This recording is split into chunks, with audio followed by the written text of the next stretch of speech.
Hello dear students, पिछले video में हमने देखा था कि मैकेनिज्म क्या होता है, चेन क्या होती है और उन सबसे हम लोग बेसिकली बनाएंगे क्या, मशीन। लेकिन जो मशीन बना रहे हैं, क्या वो मशीन के अंदर मूवमेंट होगा, क्या वो पावर को ट्रांसमिट कर पाएगी या नहीं कर पाएगी, इन सब का पता लगाने के लिए जो सबसे इंपॉर्टेंट पैरामीटर होता है वो होता है हमारा degree of freedom. Degree of freedom अगर हमको पता है तो हम ये बता सकते हैं कि मशीन क्या इसके अंदर मूवमेंट होगा, क्या इनपुट आउटपुट में कन्वर्ट होगा, कंस्टेंट मोशन होगा, अनकंस्टेंट मोशन होगा, कैसा होगा, अगर हम तभी बता सकते हैं जब हमको उसका डिग्री ऑफ फ्रीडम समझ में आए। तो आज का जो लेक्चर है बहुत ही इंपॉर्टेंट लेक्चर है जिसमें आप लोग समझोगे कि डिग्री ऑफ फ्रीडम होता क्या है। तो डेफिनेशन मत जाना, डेफिनेशन को बता जरूर देता हूँ कि डेफिनेशन बोल रही है कि minimum number of input required to have a constant और definite motion of the link in the mechanism. मतलब कितने मिनिमम नंबर ऑफ इनपुट आपको चाहिए अगर आपको एक कंस्टेंट मोशन चाहिए किसी मैकेनिज्म के अंदर, तो उसको हमने बोला डिग्री ऑफ फ्रीडम। ठीक है, तो सबसे पहले समझते हैं होती क्या है। तो हम समझते हैं, हम जो डिग्री ऑफ फ्रीडम निकालने वाले हैं बेसिकली उसको हम लोग मूवेबिलिटी बोलते हैं कई जगह, वो निकालने वाले हैं प्लेन मैकेनिज्म के लिए। ठीक है, प्लेन मैकेनिज्म के लिए अभी हम लोग उसको समझते हैं यहाँ पर कि सपोज अगर आप स्पेस में हैं, 3D स्पेस में है ना, अंतरिक्ष में आप हैं स्पेस के अंदर, तो वहां पर एक बॉडी जो है, मान लो वो बॉडी है, तो वो कितने डायरेक्शंस में मूव कर सकती है, उसका डिग्री ऑफ फ्रीडम क्या होगा। ठीक है, तो मान लो जैसे आपको जी स्पेस में है तो वो क्या कर सकती है, देखिए एक तो वो घूम सकती है एक्स एक्सिस में, स्पेस में तो ऐसे जा सकती है, एक्स एक्सिस घूम सकती है, उसके बाद क्या कर सकती है, वाई के अंदर घूम सकती है, उसके बाद क्या कर सकती है, जेड के अंदर भी आ सकती है। मतलब जेड हो गया, एक्स हो गया और वाई हो गया, तो तीन मोशन वो कर सकती है, या तो वो ऐसे घूम सकती है, या वो ऐसे घूम सकती है, या वो ऐसे घूम सकती है। मतलब यहाँ ये था, यहाँ पर ये तो ऐसे कर सकती, ऐसे घूम सकती है, या ऐसे जा सकती है, या फिर ऐसे आ सकती है। तो तीन ट्रांसलेशन मोशन कर सकती है, 3 ट्रांसलेशन मोशन कर सकती है स्पेस के अंदर एक बॉडी अगर 3D में है तो। ठीक है, अब इसके साथ साथ और क्या कर सकती है, अब ये ट्रांसलेटिव मोशन के साथ साथ क्या कर सकती है, अपने एक्सिस पे घूम भी सकती है ना, अपने एक्सिस पे घूम भी सकती है। ये क्या कर सकती है, इसके अपने ही एक्सिस पे रोटेट भी कर सकती है, ये ऐसे रोटेट कर जाए, या फिर ये ऐसे रोटेट कर जाए, या फिर यहाँ रोटेट कर जाए। तो रोटेट भी कर सकती है और क्या कर सकती है, ट्रांसलेट भी कर सकती है। तो 3 ट्रांसलेशन प्लस 3 रोटेशन, 3 रोटेशन।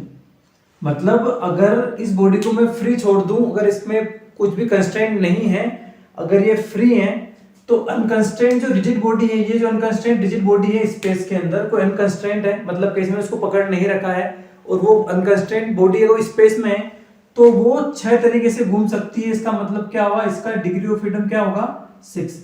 तो degree of freedom maximum space के अंदर कितना हो सकता है, 6 हो सकता है। 3 वो ट्रांसलेशन कर सकता है और 3 क्या कर सकता है, रोटेशन कर सकता है, जो मैंने आपको बता दिया कि एक्स एक्सिस ये आपका वाई और ये जेड।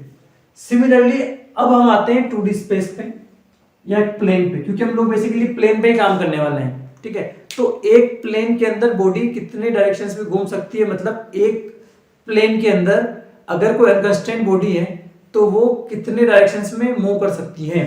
तो हम बात करते हैं इस बोर्ड पर ही कि अगर मैंने यहाँ पर इस बॉडी को यहाँ रख दिया, ठीक है, इसको इस प्लेन में रख दिया, तो अब ये कैसे मूवमेंट कर सकती है, एक मूवमेंट एक्स एक्सिस में कर सकती है और एक क्या कर सकती है, वाई में कर सकती है। क्या ये जेड में कर सकती है, क्या नहीं कर सकती, क्योंकि ये अगर जेड में करती है तो प्लेन छूट जाएगा इसका, और हम क्या चाहते हैं कि प्लेन तो छूटने नहीं चाहिए ना, क्योंकि प्लेन के अंदर हम बात कर रहे हैं, तो प्लेन से बाहर आ गया हो तो, और हम चाह रहे हैं कि 2D प्लेन के अंदर कोई बॉडी कितने डायरेक्शन में मूव कर सकती है। तो या तो वो क्या कर सकती है, एक्स कर सकती है, ऐसे घूम सकती है, या फिर वाई कर सकती है। ठीक है, जेड नहीं कर सकती, या मान लो वाई जेड है तो एक्स नहीं कर सकती। ठीक है, या एक्स जेड है तो वाई नहीं कर सकती। कुल मिला के एक प्लेन के अंदर वो 2 डायरेक्शन में घूम सकती है। तो 2 तो वो ट्रांसलेशन मोशन कर सकती है, 2 बार तो क्या कर सकती है, ट्रांसलेशन मोशन कर सकती है। और कौन सा मूवमेंट पॉसिबल है इसमें, क्या एक्स एक्सिस पर वो रोटेशन मोशन कर सकती है, क्या। सपोज यहाँ पर ये है, ये आपका था, अब अगर ये एक्स एक्सिस पर रोटेशन मोशन करने वाली है, अगर ये घूमती है तो क्या होगी, ये प्लेन से बाहर आ जाएगी। ये ऐसी थी, अगर आप बोला इसको रोटेशन करो मैं एक्स एक्सिस पर, तो यहीं पर रोटेट करेगी तो प्लेन से बाहर आ जाएगी, मतलब एक्स एक्सिस पर रोटेशन मोशन भी नहीं कर सकती। सिमिलरली अगर ये वाई पर है, आप बोलो कि यार इसको रोटेशन मोशन कराऊंगा, तो अगेन आप घुमाओगे इसको तो ये बाहर आ जाएगी, ठीक है। तो रोटेशन मोशन तो पॉसिबल नहीं है एक्स और वाई में, जैसे ही आप इसको घुमाओगे तो क्या होगा, बाहर आ जाएगी, है ना, बाहर आ जाएगी, प्लेन के बाहर आ जाएगी। तो कौन सा मोशन पॉसिबल है? अब ऐसा हो सकता है कि ये जो आपका एक्स एक्सिस था इस पर ऐसे घूम सकता है, अगर ऐसे घूम रही है, रोटेट कर रही है, तो क्या हो रहा है, ये देखिए ये कौन सा एक्सिस आपका जेड एक्सिस है, तो जेड एक्सिस में ये मूव नहीं कर सकती, लेकिन जेड एक्सिस में क्या कर सकती है, रोटेट कर सकती है, और इसका कॉन्टेक्ट बिल्कुल भी बोर्ड से नहीं हटेगा, इसका कॉन्टेक्ट बोर्ड से बिल्कुल भी नहीं हटेगा, ठीक है। इसको और आसानी से समझने के लिए अगर देखो, मान लो आपका ये बॉडी थी, अब अगर आपने बोला मैं एक्स एक्सिस है, ये वाई एक्सिस है, ठीक है। अब आप बोलो कि मैं एक्स एक्सिस में रोटेट कराऊंगा, तो एक्स में अगर आप रोटेट कराओगे तो क्या होगा, जैसे रोटेट कराया आपने, इसने कॉन्टेक्ट छोड़ दिया, वाई में आपने रोटेट कराना चाहा, आपने इसने कॉन्टेक्ट छोड़ दिया, लेकिन अगर आप जेड में घुमाओगे तो बिल्कुल कॉन्टेक्ट नहीं छोड़ेगा। तो बात समझ में आ रही होगी आपको कि एक ये क्या कर सकता है, वन ये क्या कर सकता है, यहाँ पर रोटेशन मोशन कर सकता है। तो टोटल डिग्री ऑफ फ्रीडम क्या हो गया यहाँ पर 3। तो मैक्सिमम कोई अनकंस्ट्रेंट बॉडी, कोई फ्री बॉडी 2D स्पेस के अंदर या प्लेनर मैकेनिज्म के अंदर मैक्सिमम डिग्री ऑफ फ्रीडम कितना हो सकता है उसका, 3 हो सकता है। स्पेस के अंदर उसका 6 हो सकता है 3D में, और 2D में उसका क्या हो सकता है, 3 हो सकता है। जैसे आपका देखो सबसे अच्छा एग्जांपल है पंखा, फैन है आपका। अब आप फैन को देखो तो जो है वो एक्स और वाई के अंदर एक छत है, छत एक प्लेन है आपका, एक्स और वाई है, तो एक्स और वाई में तो वो है, लेकिन उसका जो एक्स और वाई वहां फिक्स है, वो किस डायरेक्शन में मोशन कर रहा है, वो जेड में कर रहा है, वो रोटेशन, पंखा घूम रहा है, मतलब उसी प्लेन के अंदर ये घूम रहा है, तो वो एक मोशन हो गया। 2 मोशन एक्स और वाई के हो सकते हैं, तो 3 मोशन टोटल पॉसिबल है। आई होप आपको ये बात समझ में आ गई होगी। अगर इतनी बात समझ में आ गई तो अब डिग्री ऑफ फ्रीडम में कुछ भी नहीं बचा है, ठीक है। अब हमने जो अभी तक आप जानते हो कि 2 टाइप के आपने पढ़े पेयर्स, हायर पेयर और लोअर पेयर, ठीक है। थोड़ी सी मैं बात करता हूँ हायर पेयर की और फिर हम डिग्री ऑफ फ्रीडम पे आएंगे। सॉरी, पहले बात करते हैं लोअर पेयर की। लोअर पेयर की अगर मैं बात करता हूँ लोअर पेयर की, लोअर पेयर में क्या होता है कि सरफेस कांटेक्ट में आता है। मतलब अगर यहाँ पर मेरा आईसी इंजन है, ये सिलेंडर है, इस सिलेंडर के अंदर मैंने अगर पिस्टन को लगा दिया और ये पिस्टन इसके अंदर अगर स्लाइड कर रहा है, इसका मतलब क्या है कि ये लोअर पेयर है या स्लाइडिंग पेयर है। अब इस स्लाइडिंग पेयर का अगर मैंने आपको बोल दिया कि इसका डिग्री ऑफ फ्रीडम निकालो, आप क्या करो, इस स्लाइडिंग पेयर का डिग्री ऑफ फ्रीडम निकालो, तो आप क्या कैसे निकालोगे?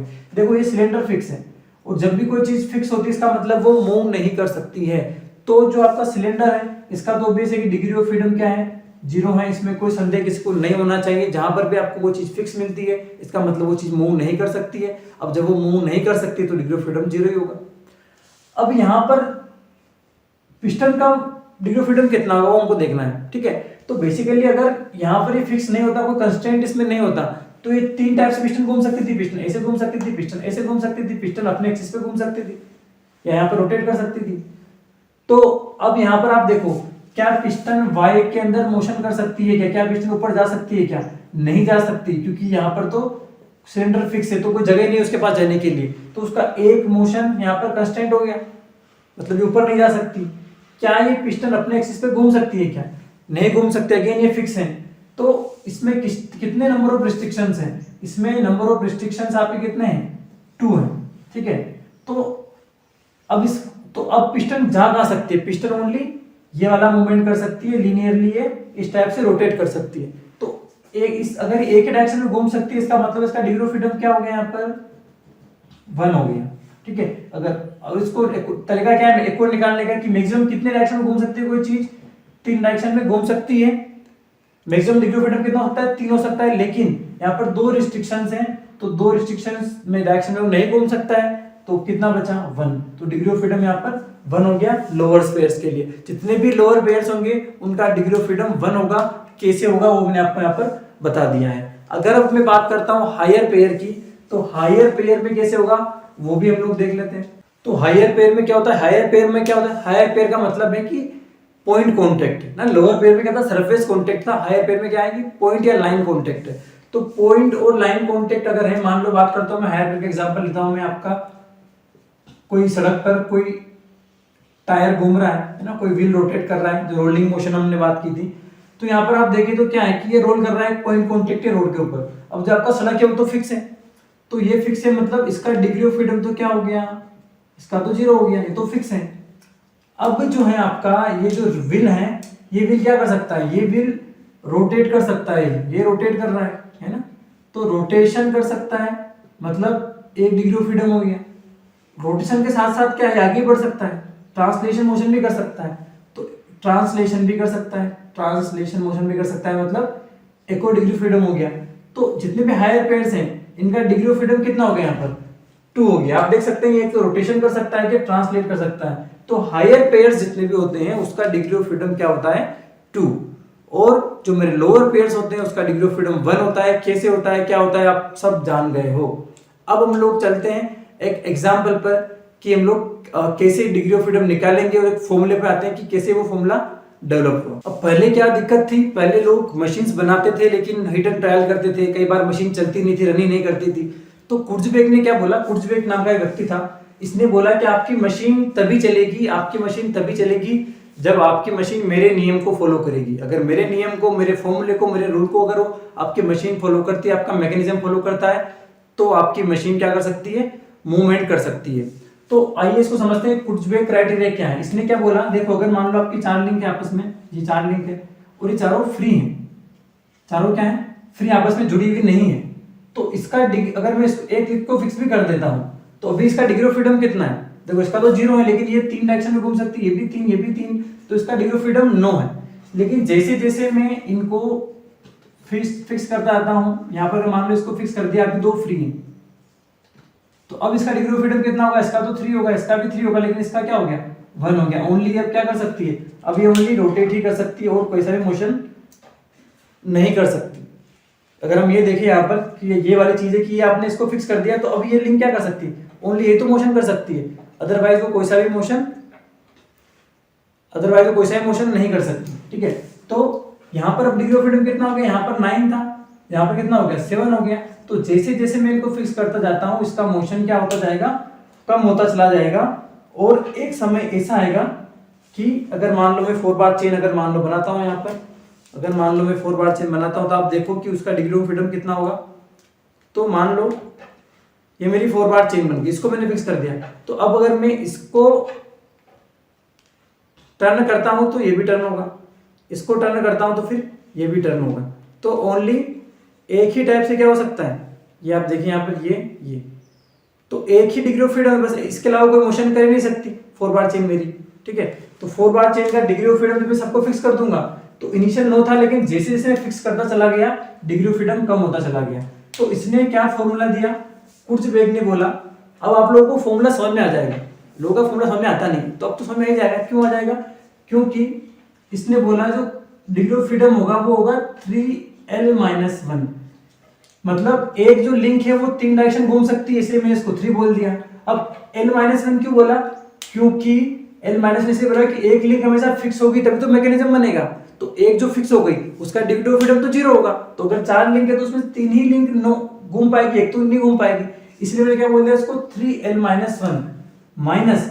अब आप लोग जानते हैं जो फॉर्मूला मेरा है, इसको मैं एक और अगर भाषा में बताऊं तो डिग्री ऑफ फ्रीडम मतलब क्या होगा कि total degree of freedom minus number of restrictions, minus number of restrictions. ठीक है, अब माइनस नंबर ऑफ रिस्ट्रिक्शंस मतलब जो आपके जॉइंट है, अब जब आपने जॉइंट नहीं किया था तो ये 3 डायरेक्शन में लिंक घूम पा रही थी, लेकिन जैसे आपने इसको जॉइंट कर दिया ये ओनली एक डायरेक्शन में घूम पा रही है, मतलब एक जॉइंट से 2 डायरेक्शंस आपकी क्या हो जाती है, रिस्ट्रिक्ट हो जाती है। तो जितने जॉइंट बढ़ेंगे उसका 2 से मल्टीप्लाई कर देंगे तो उतनी डायरेक्शंस क्या हो जाएगी, रिस्ट्रिक्ट हो जाएगी।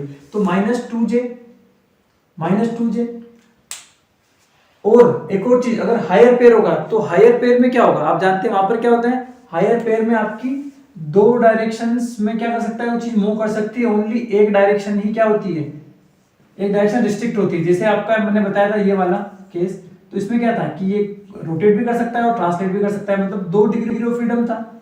ठीक है, तो रिस्ट्रिक्शंस कितना है, ओनली ये इधर नहीं आ सकती है ना, ओनली ये ओनली अप नहीं जा सकता, तो -h कर देंगे, माइनस हायर पेयर।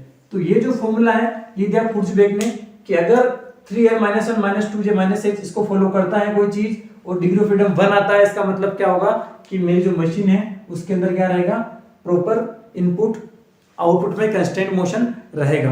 अब इसके एग्जांपल्स अगर हम लोग देखें तो वो हम लोग समझते हैं कि सपोज यहाँ पर आपको 3 लिंक दी हुई है, इसका डिग्री ऑफ फ्रीडम क्या होगा 1 2 3। इसका फॉर्मूले में अपन रखते हैं, फॉर्मूला है आपका सिंपल 3 नंबर ऑफ लिंक है 3 -1 माइनस जॉइंट कितने 1 2 3 माइनस 2 इंटू जे मतलब 3 जॉइंट है। हायर पेयर कुछ भी नहीं है, हायर पेयर जब तक वो नहीं बोलता तब तक नहीं है। तो यहाँ पर क्या हो जाएगा आपका, ये हो गया आपका 6 - 6 = 0। मतलब अगर कोई चीज अगर कहीं 3 लिंक आपस में जुड़ी हुई है और उनके बीच में टर्निंग पेयर है या लोअर पेयर है, तो उसका डिग्री ऑफ फ्रीडम क्या रहेगा 0 रहेगा। और जब भी किसी चीज के अंदर डिग्री ऑफ फ्रीडम 0 है, इसका मतलब क्या है कि वो मूवमेंट नहीं कर सकती, उसको हम लोग बोलेंगे स्ट्रक्चर। यहाँ तो 3 लिंक थे, अगर मान लो 50 लिंक भी मैं जोड़ देता हूं, लेकिन अगर वहां पर उसका जो नंबर ऑफ अगर डिग्री ऑफ फ्रीडम 0 आता है, इसका मतलब उन जितने भी लिंक बनी हुई है उनके बीच में कोई मोशन नहीं होगा, ठीक है। तो उसका डिग्री ऑफ फ्रीडम 0, इसका मतलब कोई भी रिलेटिव मोशन नहीं होगा लिंक के बीच में। अगर मैं यहाँ पर 4 लिंक जोड़ देता हूँ, सपोज मैंने 4 लिंक जोड़ दी, ठीक है, ये इसको फिक्स कर दिया, तो 1 2 3 4। अब यहाँ पर 4 लिंक है, 4 जॉइंट है, 1 जॉइंट 2 जॉइंट 3 जॉइंट। इसका देखते हैं डिग्री ऑफ फ्रीडम तो क्या होगा आपका 3l कितना है 4 -1 माइनस 2 जॉइंट कितने 4, हाई पे कुछ भी नहीं है, तो ये क्या होगा 9 - 8 = 1। तो 1 आ गया डिग्री ऑफ फ्रीडम यहाँ पर 4 बार चेन का, ये 4 बार चेन, ये 3 बार चेन थी, तो 4 बार चेन का 1 आ गया। मतलब अगर मैं इसको एक इनपुट देता हूँ तो एक आउटपुट मुझे मिल जाएगा, मतलब कंस्टेंट मोशन मिल जाएगा। मतलब अगर जितना अगर मैं थीटा इसको चेंज करूंगा उतना ही ये आगे बढ़ जाएगा, या थीटा जितना पीछे आएगा इतना पीछे आ जाएगा। तो अगर डिग्री ऑफ फ्रीडम 1 है, इसका मतलब क्या है कि कोई भी चीज एक निर्धारित डायरेक्शन में घूम सकती है, या एक इनपुट से मुझे एक आउटपुट मिल जाएगा। और जितनी भी मशीन से हम यही चाहते हैं मैक्सिमम कि हमारा डिग्री ऑफ फ्रीडम 1 मिले। अब यहीं पे अगर मैं मान लो 5 लिंक लगा देता हूं तो क्या होता है देख लेते हैं। 5 लिंक अगर मैं लगा देता हूं तो क्या होगा 1 2 3 4 5। और अगर मैंने यहाँ पर जॉइंट कितने 5 जॉइंट हो गए आपके, तो फॉर्मूला आपका है 3l कितना है 5 - 1 जॉइंट कितने हो गए 5। तो ये हो गया आपका जॉइंट आपके 1 2 3 4 5 हो गई, लिंक आपके हो गई 5। तो ये हो गया आपका 12 - 10 = 2। तो डिग्री ऑफ फ्रीडम कितना आ गया आपका 5 बार चेन का, 5 बार चेन अगर मैंने ली तो 5 बार चेन का डिग्री ऑफ फ्रीडम 2 आ गया। इसका मतलब क्या है कि अगर आपको कंस्टेंट मोशन चाहिए, एक सिंगल आउटपुट चाहिए, तो आपको 2 इनपुट देना पड़ेंगे। अगर आप इसको घुमाओगे तो भी इसका डायरेक्शन फिक्स नहीं है, ये ऐसे भी जा सकता है और ये ऐसे भी जा सकता है, ठीक है। तो मोशन कंस्टेंट नहीं है।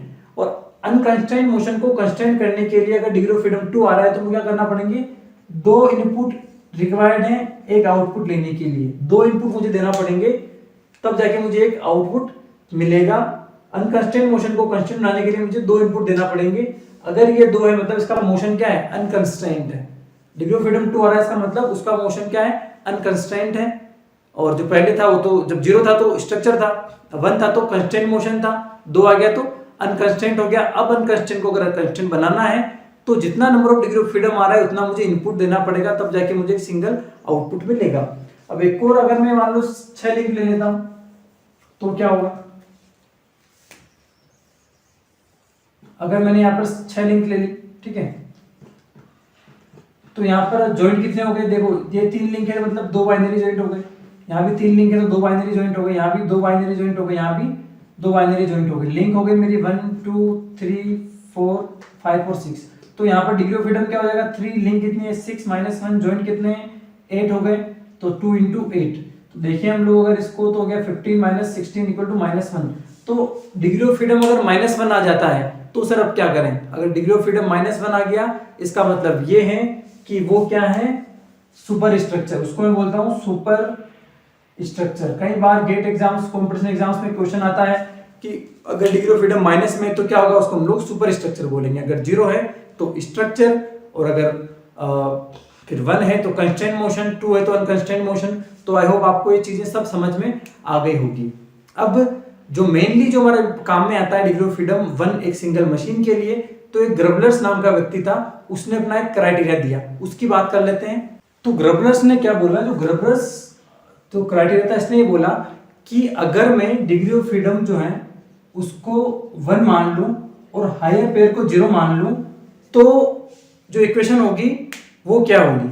तो बेसिकली आप जानते हैं n इक्वल टू क्या होता है आपका 3l minus 1 minus 2j minus h। अगर मैंने इसको 1 मान लिया डिग्री ऑफ फ्रीडम को, तो 3l minus 3 minus 2j, higher को आपने 0 मान लिया, तो इक्वेशन क्या हो जाएगी आपकी, ये उधर जाएगा, तो 3l minus 2j minus 4 equal to 0। तो ये जो इक्वेशन है ये ग्रबलर्स इक्वेशन है। इसका कहना है कि मैक्सिमम मशीन जो होती है अगर इस रूल को फॉलो करेगी, इसका मतलब उनके बीच में प्रॉपर रिलेटिव मोशन हो पाएगा जब डिग्री ऑफ फ्रीडम 1 होगा, क्योंकि बेसिकली डिग्री ऑफ फ्रीडम 1 ही होता है, तो 1 ही होना चाहिए एक मशीन के लिए। तो उसके लिए उन्हें कॉमन क्राइटेरिया दे दिया ग्रबलर्स ने, मतलब जो इक्वेशन थी कुर्ज़बेक की, उसमें इसने मॉडिफिकेशन कर दिया। अब क्वेश्चंस किस टाइप से आ सकते हैं, अब सिंपल क्वेश्चन आप बना सकते हो कि नंबर ऑफ लिंक आपने काउंट कर ली, नंबर ऑफ जॉइंट काउंट कर लिए। अब मैंने बोला कि सर 3 लिंक है, तो आपका वो क्या है, स्ट्रक्चर है। लेकिन अगर 3 लिंक में अगर हायर पेयर आपको मिल जाता है, सपोज आपको एक ये लिंक मिल गई और यहां पर आपको सपोज एक हायर पेयर मिल गया, ऐसा कुछ पेयर मिल गया, तो अब यहां पर पॉइंट कांटेक्ट है, तो इसका डिग्री ऑफ फ्रीडम कितना होगा। गेट का क्वेश्चन है, पिछले साल का है, तो यहां पर आप देखो लिंक 1 2 3, ठीक है, जॉइंट कितने, एक जॉइंट, 2 जॉइंट, और तीसरा क्या है, हायर पेयर है, ठीक है, 2 जॉइंट है और तीसरा क्या है, हायर पेयर है। तो इसका डिग्री ऑफ फ्रीडम आपको निकालना है, तो कैसे निकालोगे आप, अगेन डिग्री ऑफ फ्रीडम आप जानते हैं 3l minus 1 minus 2j minus h, l क्या है यहाँ पर, नंबर ऑफ लिंक 3 है, माइनस 1, 2 जॉइंट कितने हैं आपके, 2 जॉइंट हो गए, हायर पेयर कितना है, 1 है, तो ये क्या हो जाएगा आपका फिर यहाँ पर 6 माइनस 5 इक्वल टू 1। इसका डिग्री ऑफ फ्रीडम 1 आ गया। मतलब अगर 3 लिंक हो लेकिन उसके बीच में अगर एक हायर पेयर आ जाता है तो उसका डिग्री ऑफ फ्रीडम 1 हो जाता है। तो ये आपको क्वेश्चंस में देखना पड़ेगा कि किस टाइप का क्वेश्चन है, और उस पे जो फॉर्मूला है, कॉन्सेप्ट जो मैंने आपको बताए, हायर पेयर, लोअर पेयर, उन सबको जब अप्लाई करोगे तो आपको क्लियरली आप क्वेश्चंस को इजीली सोल्व कर पाओगे। तो आई होप आपको degree of freedom crystal clear हो गया होगा और अब कोई भी डाउट नहीं रहा होगा। अब भी अगर कोई डाउट है आपको तो आप मुझे कमेंट बॉक्स में कमेंट कर दें, और अगर वीडियो अच्छा लगा है, समझ में आ गया है, तो सब्सक्राइब कर दें, क्योंकि ऐसे बहुत सारे टॉम के वीडियो हम लोग लेके आने वाले हैं। Thank you so much.